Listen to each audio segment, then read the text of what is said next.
প্রিয় ভাইরা, মসজিদ আল্লাহ তাআলার ঘর। মসজিদে ঢুকার, মসজিদে প্রবেশ করার কিছু নিয়ম নীতি আছে, কিছু সুন্নত তরিকা আছে। আর আমি মুসলমানের প্রত্যেকটা আমল হতে হবে নবী পাক সাল্লাল্লাহু আলাইহি ওয়াসাল্লামের সুন্নত অনুযায়ী, তরিকা অনুযায়ী।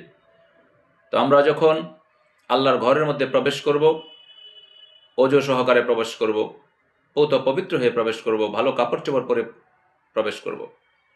তো মসজিদে ঢোকার সময় প্রথমে ডান পা দিয়ে নবী করিম সাল্লাল্লাহু আলাইহি ওয়াসাল্লাম আমাদেরকে শিক্ষা দিয়েছেন, তোমরা এই দোয়া পড়ো।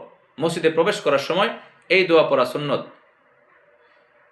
মসজিদে প্রবেশ করার সময় ডান পা দিয়ে আমরা কি করব? এই দোয়া পড়ব, আল্লাহুম্মা আফতাহ লি আবওয়াবা রাহমাতিক। এই দোয়া পড়ে মসজিদের মধ্যে প্রবেশ করা সুন্নত। এই জন্য আমরা যখন আল্লাহর ঘর মসজিদে প্রবেশ করব, আমরা এই দোয়া পড়ে তারপরে প্রবেশ করার চেষ্টা করব। আল্লাহ রাব্বুল আলামিন আমাদেরকে এই দোয়া পড়ে মসজিদে প্রবেশ করা তৌফিক দান করুন। যারা ভিডিওটি লক্ষ্য করেছেন, আমি আপনাদেরকে বলবো ভিডিওটি সাবস্ক্রাইব করুন, তার সাথে সাথে শেয়ারের মাধ্যমে অন্য ভাই পর্যন্ত পৌঁছিয়ে দিন। আল্লাহ তাআলা আমাদেরকে এই মসজিদের ঢোকার এই দোয়ার উপর, প্রবেশ করার এই দোয়াটা উপর আমল করার তৌফিক দান করুন।